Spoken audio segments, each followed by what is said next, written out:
নমস্কার। এখন আপনারা দেখবেন জ্যোতির রান্নাঘর। আজ আমি আমার রান্নাঘরে বানাবো মুরগির লাল লাল ঝোল। দেখুন, তার জন্য আমি এখানে কিছু উপকরণ সাজিয়ে নিয়েছি। যেমন নিয়েছি আমি এখানে 500 মুরগির মাংস, দেখুন ভালো করে ধুয়ে পরিষ্কার করে নেওয়া একদম। নিয়েছি গোটা গরম মশলা, যার মধ্যে আছে এলাচ, লবঙ্গ, তেজপাতা আর 2টো শুকনো লঙ্কা ছোটো ছোটো। নিয়েছি টুকরো করা 2টো আলু, পেঁয়াজ, কাঁচা লঙ্কা, টমেটো, ধনেপাতা। এইবারে আমি গ্যাসে কড়াইটা বসিয়ে দেব। আমি এখানে এবার এই মুরগির মাংসটার মধ্যে দিয়ে দেব 2 চামচ পরিমাণে টক দই।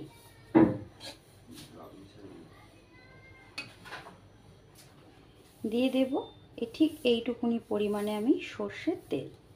এবারে এটা খুব ভালো করে আমি ম্যারিনেট করে রেখে দেব 15 মিনিটের জন্য। আমি এটা হাত দিয়েই ম্যারিনেট করছি, আপনারা চাইলে এটা চামচ দিয়েও করতে পারেন। আমার হাত দিয়ে সুবিধা হয় বলে আমি হাত দিয়েই ম্যারিনেট করলাম। দেখুন, এবারে আমি এটা ঠিক 15 মিনিটের জন্য ঢাকা দিয়ে রেখে দেব।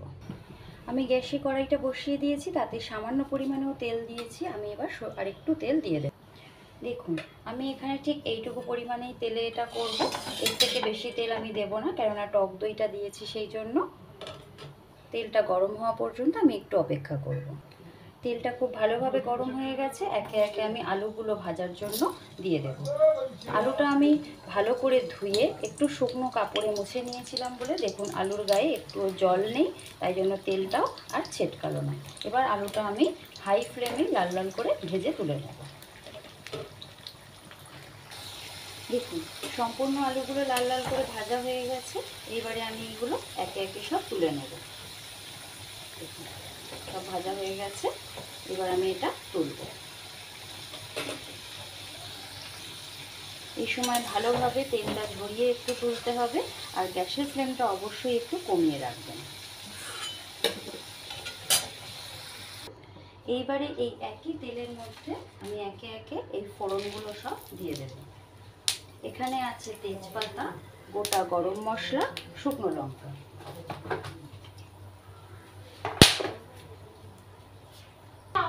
ঠিক এইটুকু পরিমাণে দেব সাদা জিরে। ফোড়নটা সম্পূর্ণ ভাজা হয়ে গেছে। দিয়ে দেব একে একে কেটে রাখা কুচনো পেঁয়াজটা।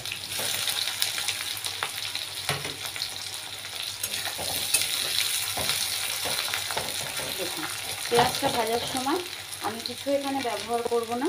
গ্যাসের ফ্লেমটা কমিয়ে রেখে পেঁয়াজটা ধীরে ধীরে ভেজে নেব। পেঁয়াজ ভাজা হতে একটু সময় লাগে। দেখুন, পেঁয়াজটা আমি একটু সময় নিয়ে লাল লাল করে ভেজে নিয়েছি। এখন গ্যাসের ফ্লেমটা কমানোই আছে। এইবারে পেঁয়াজটা একটু সাইড করে সরিয়ে দিয়ে এখানে আমি দিয়ে দেব পুরো ভর্তি করে 1 চামচ পরিমাণে রসুন বাটা। রসুন সবসময় তেলের মধ্যে দিলে মাংসের গ্রেভিটা ভীষণ সুন্দর হয় এবং খেতেও খুব সুস্বাদু হয়। এবারে আমি রসুনটা কিছুটা সময় নিয়ে ভাজা করে নেব। দেখুন, রসুনটা ভালো করে ভাজা হয়ে গেছে, ভীষণ ভালো একটা গন্ধও বেরিয়েছে। এবারে আমি পেঁয়াজটা এর সাথে মিশিয়ে দিয়ে এর মধ্যে একে একে বাকি সব উপকরণ দিয়ে দেব। দিয়ে দেব এখানে 5টা কাঁচা লঙ্কা চেরা, দিয়ে দেবো একটা গোটা টমেটো। গ্যাসের ফ্লেমটা অবশ্যই এই সময় কমিয়ে রাখবেন। দিয়ে দেব ভর্তি করে পেঁয়াজ বাটা 2 চামচ। দেখুন, দিয়ে দেবো এইটুকুনি পরিমাণে আদা বাটা। এবারে আমি এই মশলাটা খুব ভালো করে কষিয়ে নেব।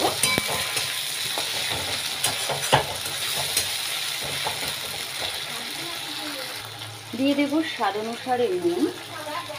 আমি এখন এখানে 3 চামচ নুনের পরিমাণ দিচ্ছি, যদি লাগে আমি আবার পরে স্বাদ অনুসারে দিয়ে দেব। দিয়ে দেব কাশ্মীরি লাল লঙ্কার গুঁড়ো। আমি ভর্তি করে 2 চামচ কাশ্মীরি লাল লঙ্কার গুঁড়ো দিয়েছি। দিয়ে দেব পরিমাণ মতন হলুদ। এখানে আমি 2 চামচ গুঁড়ো হলুদ দিলাম। এখানে আর আমি কোনো রকম মশলা ব্যবহার করব না।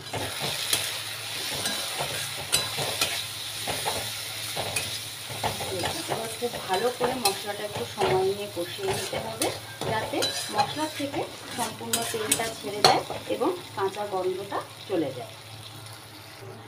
দেখুন, এখানে কত সুন্দর মশলাটা থেকে তেল ছেড়ে দিয়েছে এবং মশলাটা ভীষণ ভালো ভাজাও হয়েছে, তার একটা সুন্দর গন্ধ বের হচ্ছে। এইবারে আমি আগের থেকেই ম্যারিনেট করে রাখা মাংসটা এতে দিয়ে দেব। এই সময় অবশ্যই একটু খেয়াল করে গ্যাসের ফ্লেমটা কমিয়ে রাখবেন, তাহলে এটা খুব সুস্বাদু খেতে হবে এবং কমিয়ে এটা কষাবে। খুব ভালো করে আমি এবার এটা কষিয়ে নেব। এটাকে আর বেশি কিছু নাড়ানাড়ি করতে হবে না, শুধু আমি এইটুকু নেড়ে দিলাম মশলাটা যাতে ভালোভাবে মাংসর ভেতরে ঢুকে যায়। এইবারে আমি এটা একটা ঢাকনার সাহায্যে ঢেকে দিয়ে মোটামুটি 20 মিনিট পরে মাংসটা খুলব, ফিরে এসে আপনাদেরকে দেখাবো। ফিরে এলাম পুরোপুরি 20 মিনিট পরে। দেখুন আমি ঢাকনাটা খোলার পরে এতটা পরিমাণে জলও ছেড়েছে এবং এর থেকে কিছুটা পরিমাণে তেলও ছেড়ে দিয়েছে। এই সময় আমি এতে মিশিয়ে দেব আগের থেকে ভেজে রাখা এই সম্পূর্ণ আলুগুলো।